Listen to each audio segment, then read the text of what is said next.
한번 따라서 위대하신 하나님, 위대한 교회. 오늘은 성경 강림 주일이고요. 특별히 또 우리 교회에서 요한계시록을 이제 오늘부터 우리가 한 장씩을 보려고 합니다.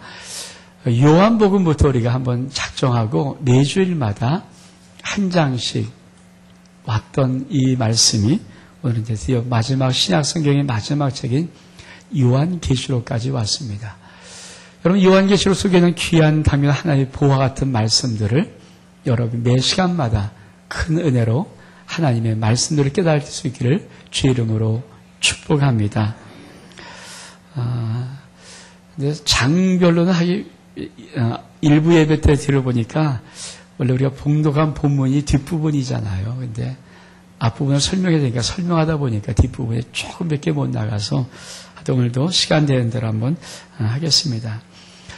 요한계시록 여러분 많은 사람들이 가장 어려워하고 힘들어하는 책, 또 뭔가 신비로움이 가득 차 있다고 하는 책이 요한계시록, 뭐 그럴 수도 있을 것 같아요.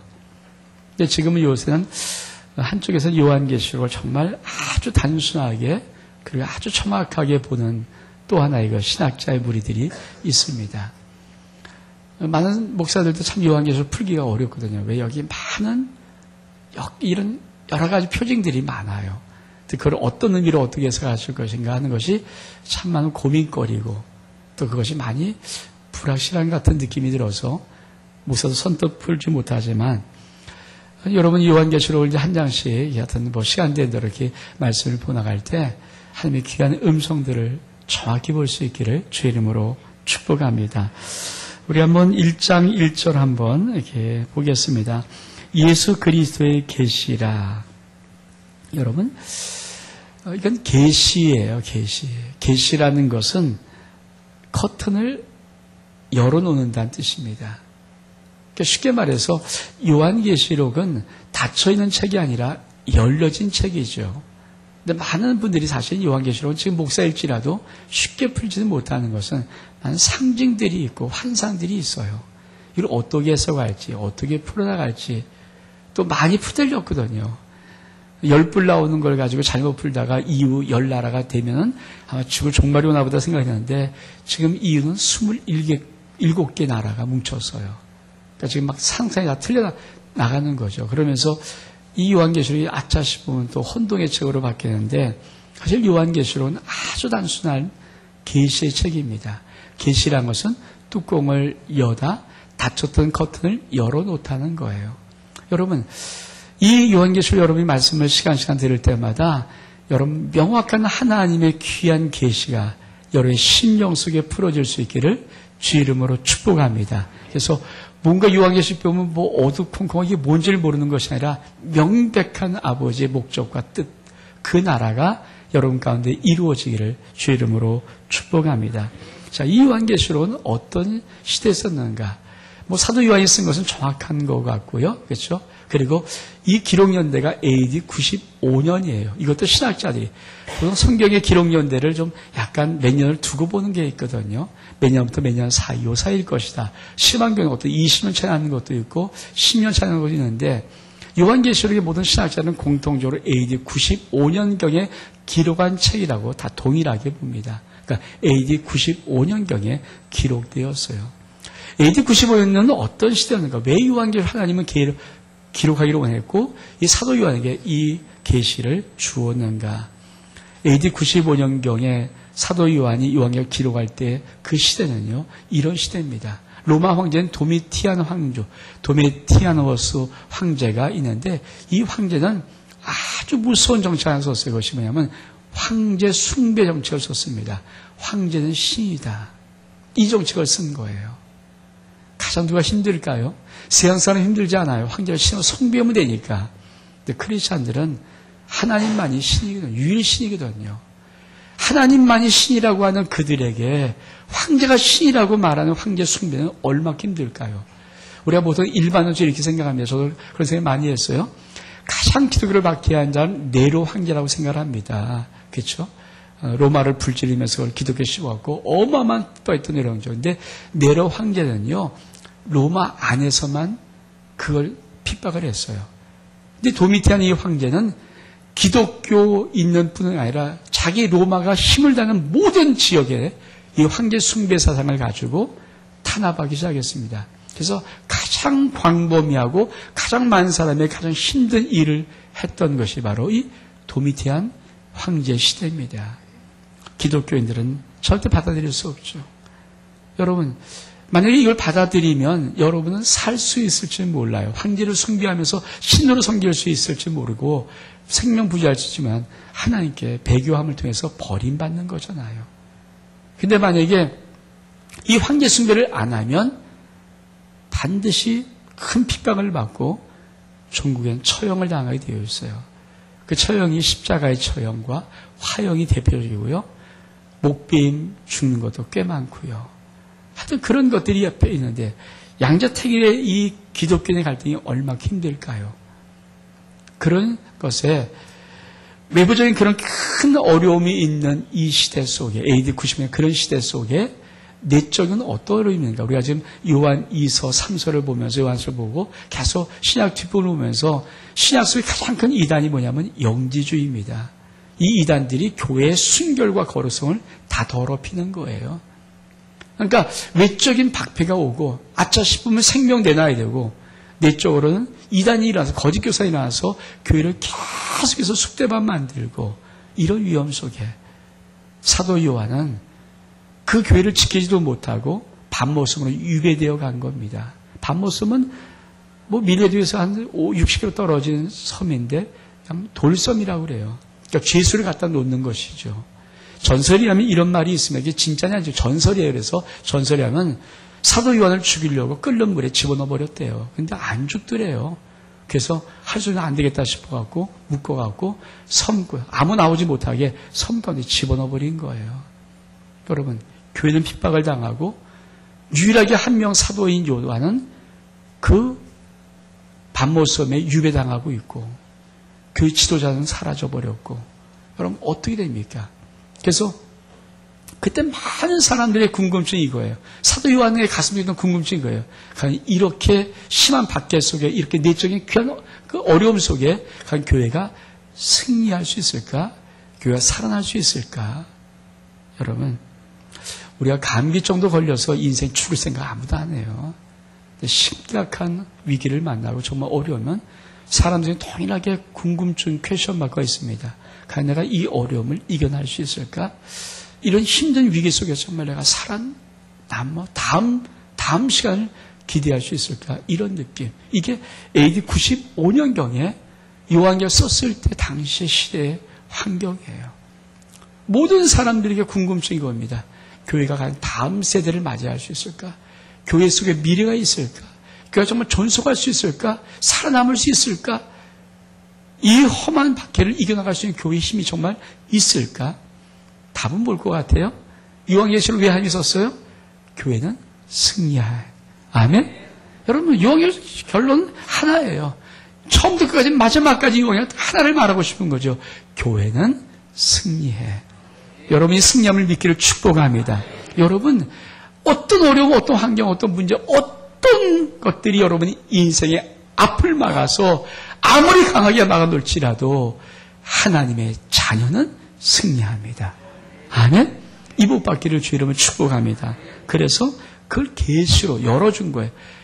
어떻게 승리할 것인가를 하나님께서 아주 명쾌하게 커튼 열어서 보여주신 것이 바로 요한계시록입니다. 1장 1절 하반절에는 이런 말씀이 있습니다. 그 종들의 보이시고 천사를 그 종 요한에게 보내어 지시하신 것이라. 개역개정 성경은 지시하신 것이라를 알게 하신 것이라 썼습니다. 뭐 알게 하신 것이나 지시하신 것이나 원어는 동일한 뜻을 갖고 있어요. 약간 좀 더 깊은 재미있는 뜻입니다. 이 알게 하신 것이나 지시하신 것이라는 이 원어의 뜻이 뭐냐면 표지판이란 뜻이에요. 표지판. 하나님이 사도 요한에게 표지판 세워주신 거예요.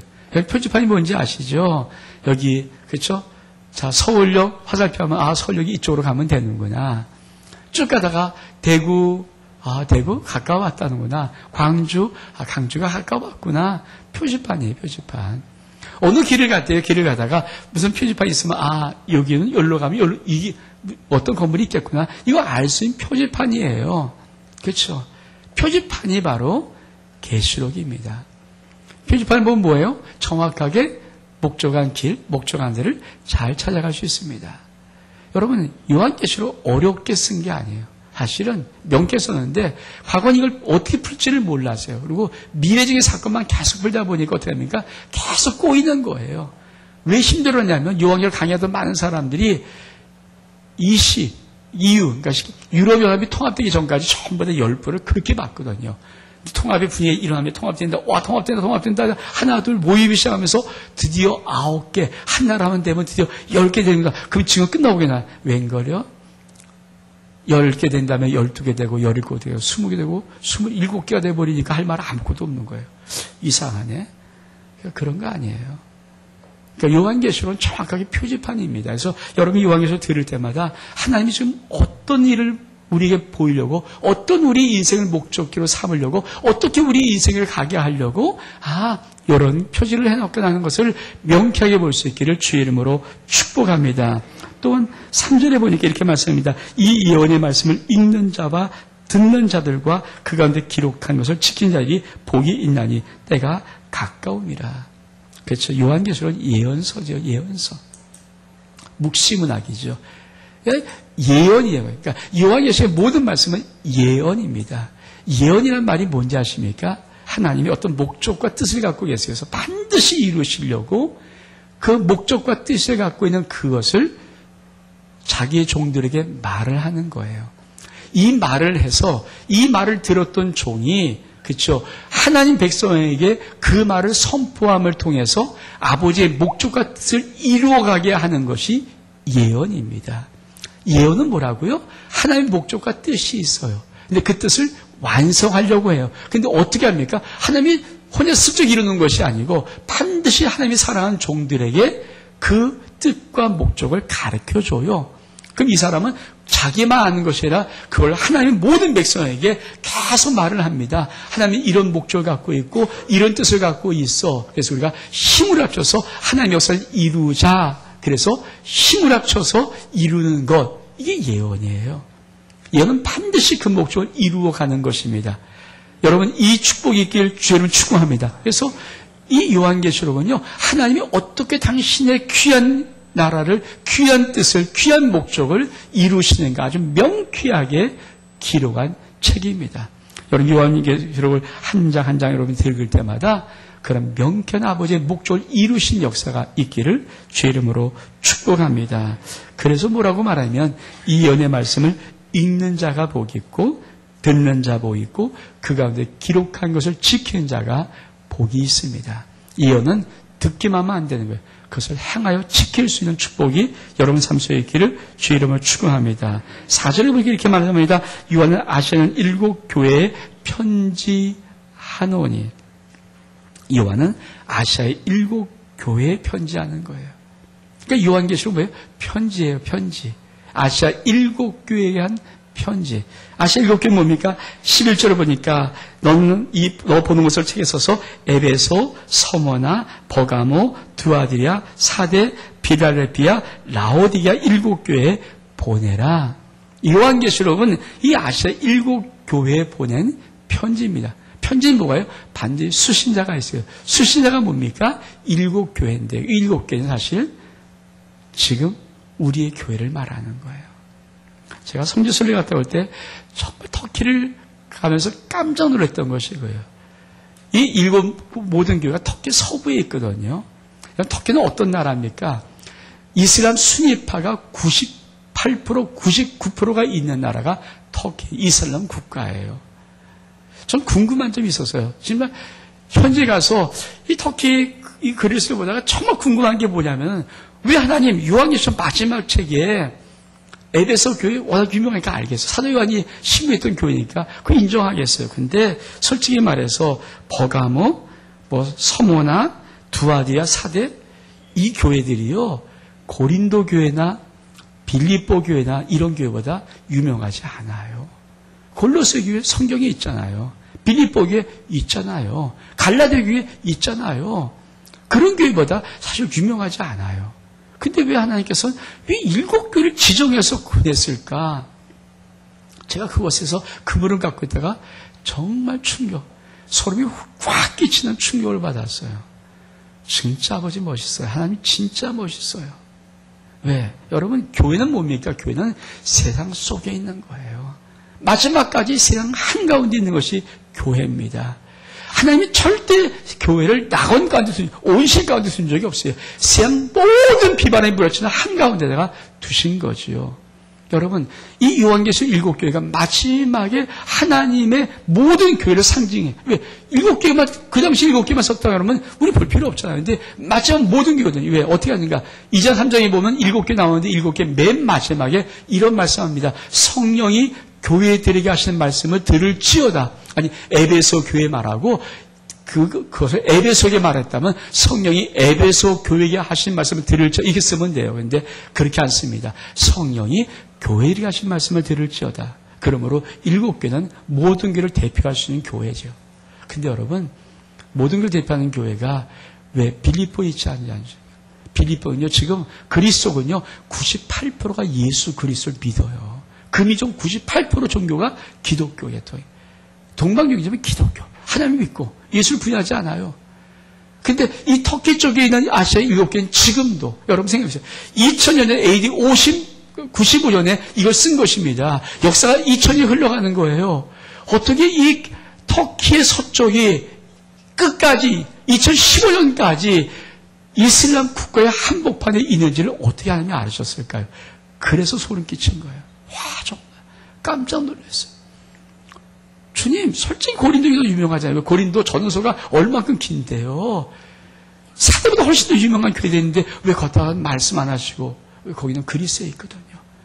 거의 98%가 하나님 믿는, 하나님을 신봉하는 그런 종교를 갖고 있어요. 근데요, 이쪽은 없어요. 여러분 아십니까? 우리가 아무리 예수 그리스도를 온전히 믿고 예수 정말 믿어도요, 하나님은 절대 우리를 온실 위에 두지 않습니다. 온실 안에 두지 않습니다.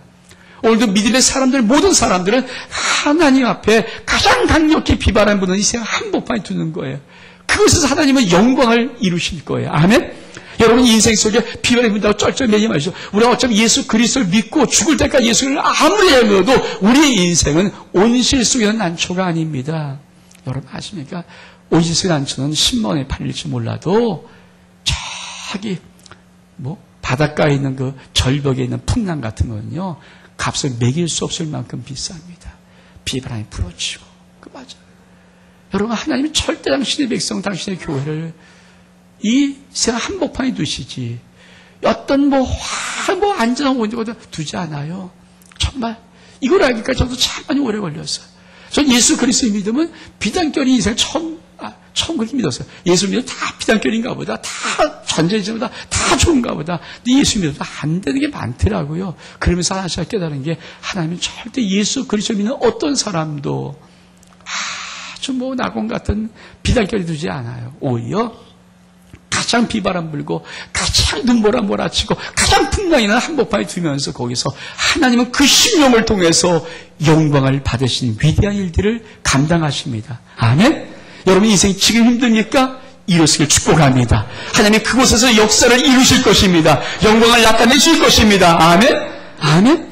우리 예수 믿으면 더 인생이 좋아진다고 믿는 거 아니에요. 어떤 태산 같은 인생의 문제가 다가올지라도 그 한복판에서 하나님은 나를 통해 영광을 받으실 위대한 일들을 하신다는 믿음 때문에 우리 예수 그리스도를 믿는 것입니다. 그래서 7개에 편지하는 거예요. 그러면서 이렇게 말씀해 5절에 보니까 또 충성된 증인으로 죽은 자들 가운데 먼저 나시고 땅의 임금들의 머리가 되신 예수 그리스도로 말미암아 은혜와 평강이 너에게 있기를 원하노라. 우리를 사랑하사 그의 피로 우리 죄에서 우리를 해방하시고 6절에 그 아버지 하나님을 위하여 우리를 나라와 제사장으로 삼으신 그에게 영광과 능력이 이 세세토록 있기를 원하노라. 아멘. 여러분 이 5절 6절은요 신앙의 가장 근본적인 뿌리예요. 예수를 왜 믿는가의 문제. 여러분 예수를 왜 믿습니까? 우리가 하나님의 깊은 세계를 더 들어갈 수 없는 것은 예수를 믿는 나의 목적이 나 때문에 믿어서 그래요. 그거 틀리지 않아요. 여러분 이거 아십니까? 예수 믿으면 무조건 잘 돼요. 아멘? 기복이 아니에요. 예수 믿으면 잘 될 수밖에 없어요. 예수 믿고 안 되는 것은 이상한 일이에요. 예수 믿고 안 되는 것은 기적 같은 일이에요. 잘 될 수밖에 없어요. 근데 왜 우리는 안 될까요? 예수 그리스도 믿으면 당연히 잘 되는 일을 우리는 억지로 안 되려고 애를 써요. 그거 아세요? 여러분, 예수 믿으면 안 되는 게 기적이거든요. 안 될 수가 없어요. 근데 예수 믿고 안 되는 일을 우리 스스로가 억지로 기적을 만들어 내려고 합니다. 그 기적이 뭡니까? 하나님이 주권적으로 역사하는 모든 것을 버리고 자꾸만 내가 하려고 내가 내 손 잡는 거예요. 여러분, 신앙의 길이 뭡니까? 너 죽고 예수 믿으라는 거예요. 너 죽고 예수 사는 거예요. 신앙은 뭐 어려운 거 아니에요. 딱 너 죽고 예수. 근데 너 죽는 것이 힘들어요. 나 죽는 게 힘들거든요. 제일 힘든 게 뭐예요? 나 죽는 거예요. 나 죽는 게 힘든데 나 죽고 예수 믿는데 이 비밀만 알면 인생은 끝나는데 신앙은 끝나는데 나 죽는 거 어렵거든요. 왜? 모든 사람은 저도 내가 있어요. 내가 아무리 목사지만 저도 아직도 내가 있거든요. 순간순간 내가 잔뜩 쌓여 있어요. 그것을 가지고 내가 머리 쓰고 강하고 노력하고 별 날림 없어도 하는데 주님은 그것을 이뤄서 그걸 통해서 역사하는 법이 아니거든요. 주님은 너 죽고 나에게 너 인생 맡기면 내가 역사해. 너 죽고 너의 인생을 나에게 맡겨. 내가 아버지니까 너 있을 필요한 거 다 알거든. 아버지야. 맡기면 내가 역사할게. 근데 우리는 그걸 못 믿어요. 그래서 우리는 어떻게 합니까? 할 수 있는 대로 하나님이 축복하는 축복의 당연한 것을 안 받으려고 애를 쓴 노력을 몸부림쳐 하는 거예요. 수많은 사람이 이런 허덕임 속에서 있습니다. 신앙 정확한 거예요. 성경은 뭐라고 그럽니까? 왜 구속했습니까? 우리를 사랑하사 그의 피로 에서 우리를 해방하시고 구속이란 말이죠. 구원했단 말이죠. 왜 그랬습니까? 정확히 말하겠어요. 그 아버지 하나님을 위하여. 한번 따라해 볼까요? 신앙은 예수 믿는 것은 나 잘 되라고 믿는 거 아니다. 오직 하나님의 영광을 위하여 믿는 것이다. 이거 선포하면 돼요. 선포하면. 나 잘 될 필요 없어요. 예수 믿으면 무조건 잘 돼요. 안 되는 건 기적이에요.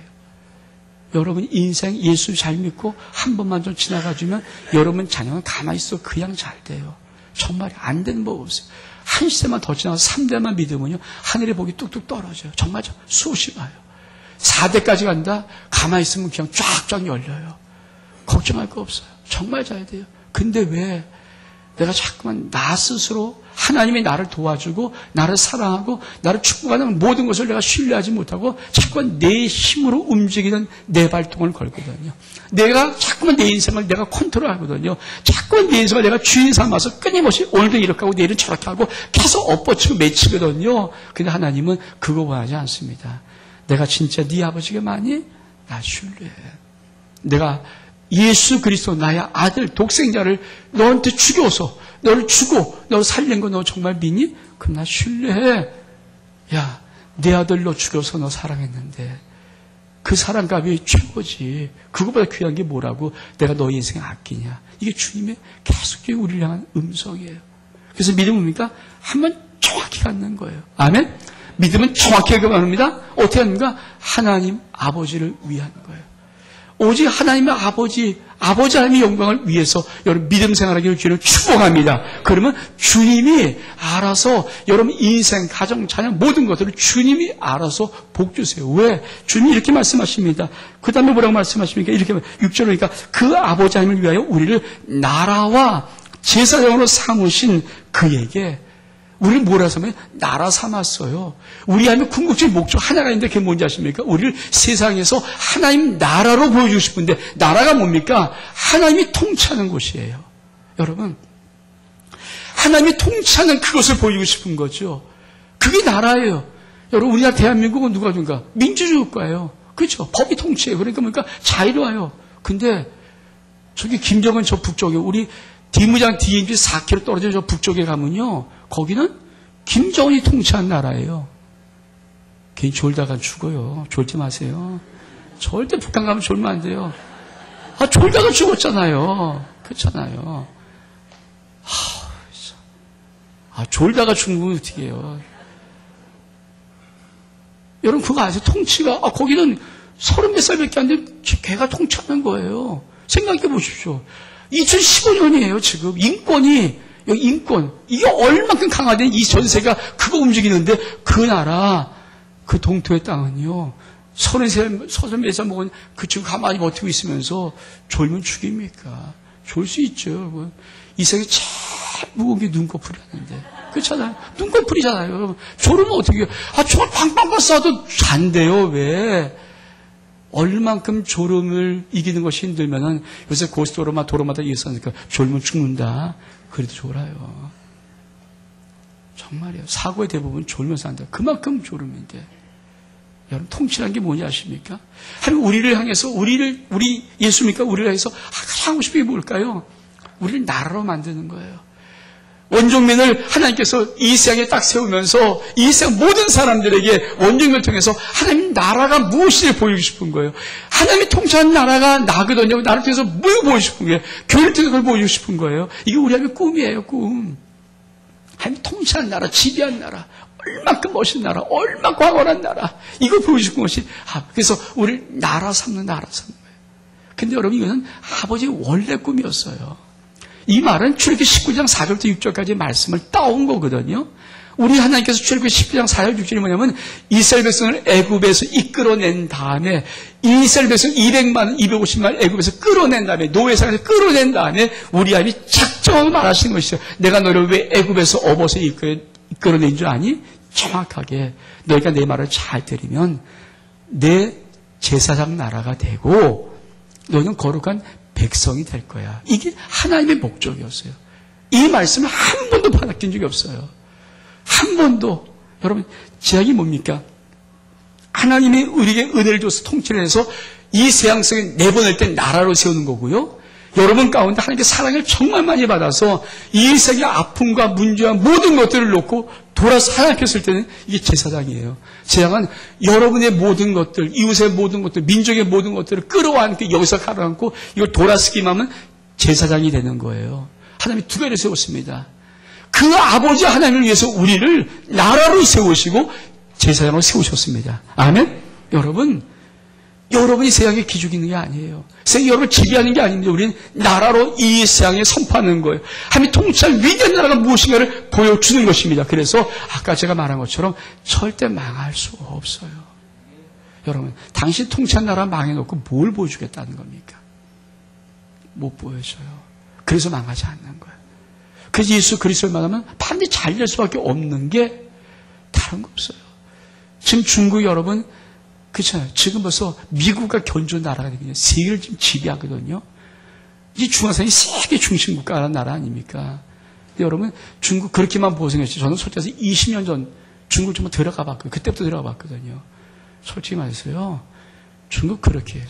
여러분 저는 3전 초등학교 제 목회제도 그게 있는데 3전 초등학교 아이들 조선족 교회 학교예요. 아무것도 모르는 아이잖아요. 거기 다 교양선생 전부 다 그렇죠. 한국에서 목사님 왔다니까 한 번 좀 만나지요. 그래서 만나서 부탁하더라고요. 목사님, 우리 3전 초등학교가 지금 이게 다 조선족 여기 아이들인데 할 게 아무것도 없습니다. 안 온다는 거예요. 애들이 안 온다는 거예요.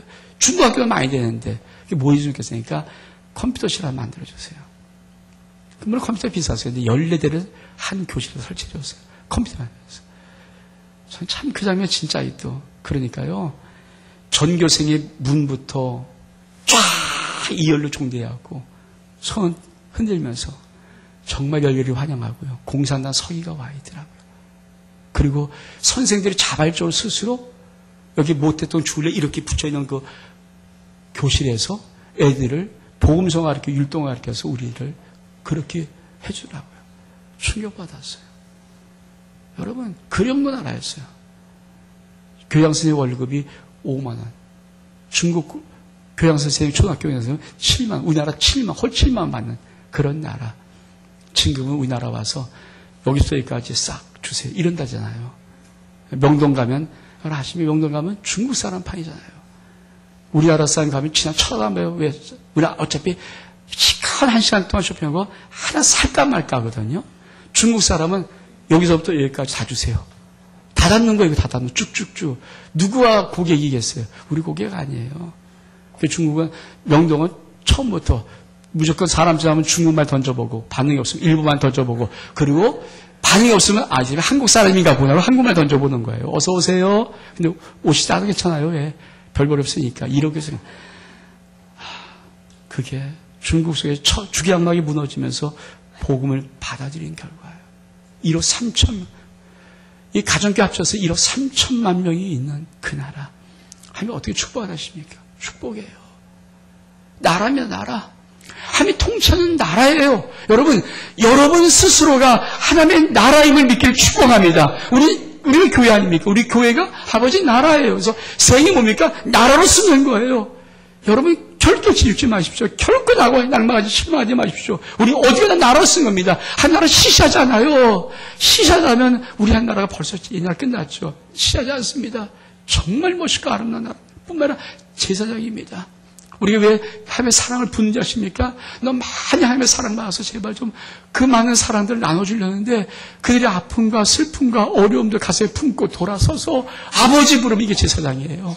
아닙니까? 여러분 누가 그렇게 합니까? 이 사람은 자기를 위해 사는 사람인데 아무도 안 하지만 예수 그리스도 믿는 우리들은 그 심령들을 품고 예수 사랑을 품고 그들을 잡고 그들을 품고 가슴에 묻고 돌아와서 아버지 앞에 아버지 하는 것이 이게 제사장이라면 제사장. 제사장은 바로 자기 백성을 하나님께 올려드린 자가 제사장이거든요. 이것을 위해서 하나님께서 우리를 부르신 것입니다. 아멘? 이 고기를 축복합니다. 그래서 뭐라고 말씀하십니까? 8절 보니까 주 하나님이 가라사대 나는 알파와 오메가라. 이제도 있고 저에도 있었고 장차 올 자요 전능한 자라 하니. 여러분 사도 요한의 고민거리가 뭐라 그랬어요? 이 시대의 가장 고민이 뭐예요? 하면 교회가 존속해 나갈까? 교회가 세워져 갈까? 교회 다음 세대가 있을까? 이러다 교회는 끝나는 게 아닌가? 이게 제일 큰 고민이었어요. 여러분 인생 속에 그런데 주님이 뭐라고 말씀하십니까? 이렇게 말씀합니다. 주 하나님이 가라사대 나는 알파와 오메가. 내가 시작했으면 내가 끝을 낼 거야. 여러분 역사를 시작하신 분이 하나님이시고 역사를 끝내는 분이 하나님이십니다. 내 인생을 시작하게 하신 분이 하나님이시고 내 인생을 끝을 내게 하신 분이 하나님이십니다. 아멘? 인생 내가 연장하는 거 아니에요. 인생이 달려가는 거 아니에요. 걱정하지 마세요. 내 인생을 예수에서 시작하게 하셨다면 예수 믿고 가는 인생은 하나님이 끝을 내실 것입니다. 여러분 무슨 생각하십니까? 오늘도 여러분 거울 보면서 그런 생각하십니까? 주님 내가 남은 마지막 시간 동안 주를 위해 살겠고요. 주를 위해서 살아야겠습니다. 이런 마음 결단하시나요? 오늘도 여러분 교회 나오면서 화장하면서 여러분 거울 보면서 주님 내가 오늘 마지막 내 순간에 이 마지막 한 번 사는 인생 속에 주를 위해 살게요. 마지막 끝까지 주님 건강에 주님을 위해 살다가 그런 마음이 있습니까? 우리 주님이 우리 인생의 시작이 끝입니다. 엉뚱한 사람이 만드는 것도 아니고 엉뚱한 약이 내 인생을 넓혀주는 것도 아니에요. 내 수명을 연장시키는 것도 아닙니다. 그건 보조수 아니고요. 생사하고 주님께 있어요. 아멘? 주님이 내 인생의 주권자십니다. 그걸 정말 신뢰하나요? 그래서 뭐라고 말씀하시니까 이제도 있었고 전에도 있었고 장차 올 자라. 여러분 우리 주 우리에게 가장 주고 싶은 한 정확한 확신이 있어요. 우리 주 예수님이 여러분 부활한 예수님이 제 나타나고 그리드 커미션 가장 큰 위대한 대위명을 주시면서 이렇게 말씀하십니다. 마태복음 28장 20절 맨 마지막 절에 내가 세상 끝날까지 너희와 항상 함께 있으리라. 아멘?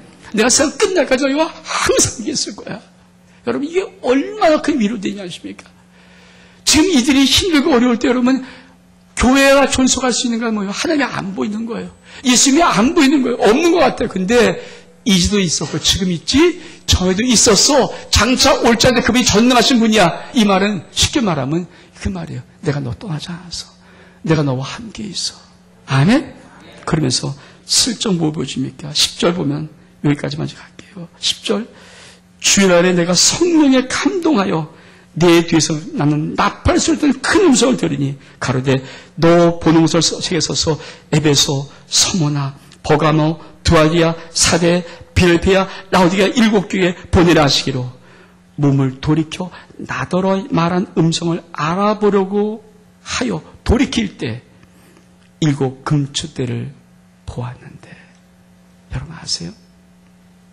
사도에 어디서 밤모습에 밤모습 밤모습이 유배되어서 비참하게 있는데, 그렇잖아요. 비참한 상경이 있는데, 내가 두고 온 게 어떨지 모르는데, 우리 하나님께서 갑자기 큰 나팔 같은 소리로 내게 말씀하시는 거. 그러면서 이렇게 합니다. 지금 네가 보는 것을 책에 써서 7개 편지를 보내라.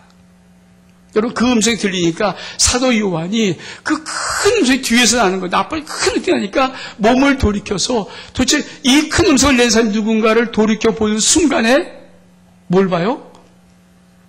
7 금촛대를 보는 거예요. 어디서 보는 거예요? 우리는 하나님 보면 저기를 보는 거예요.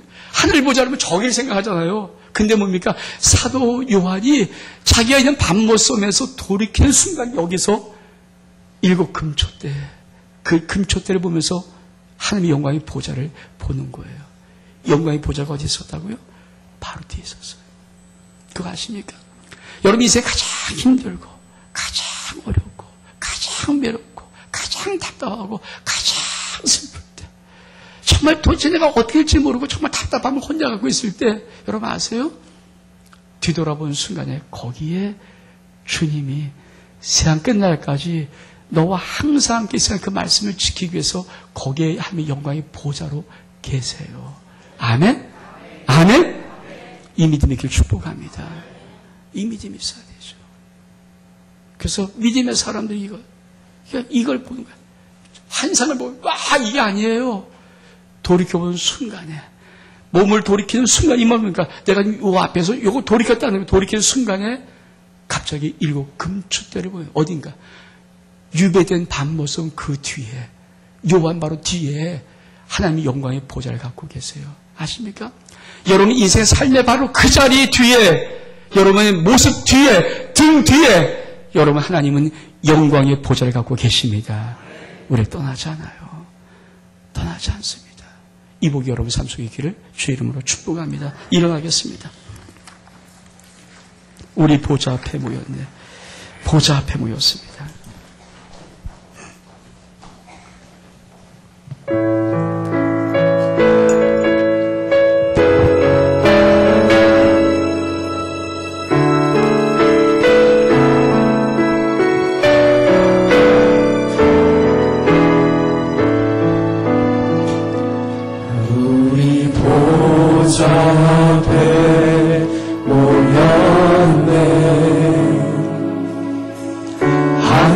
주를 찬양하며 하나님의 사랑 그 아들 주셨네. 주의 피로 구원 받았네. 십자가에서 쏟으신 그 사랑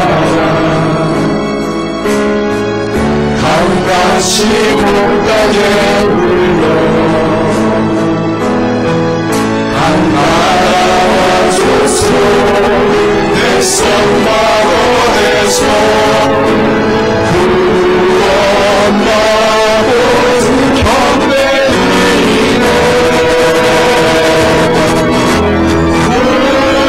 구하심이 보좌에 앉으신 우리 하나님과 어디 안에 있노라. 구하심이 보좌에 앉으신 우리 하나님과 어디 안에 있고. 우리 보좌 앞에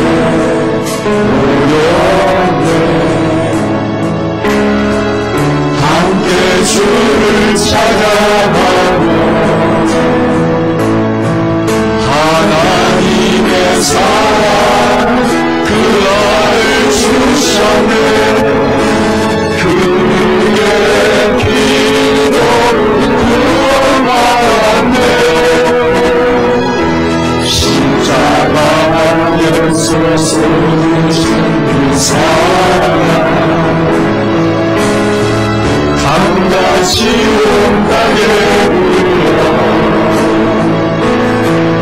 한 나라와 족속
약속의 말씀대로 내가 세상 끝날까지 너희와 항상 함께 있어야 말씀하신 대로 아버지 영광의 보좌가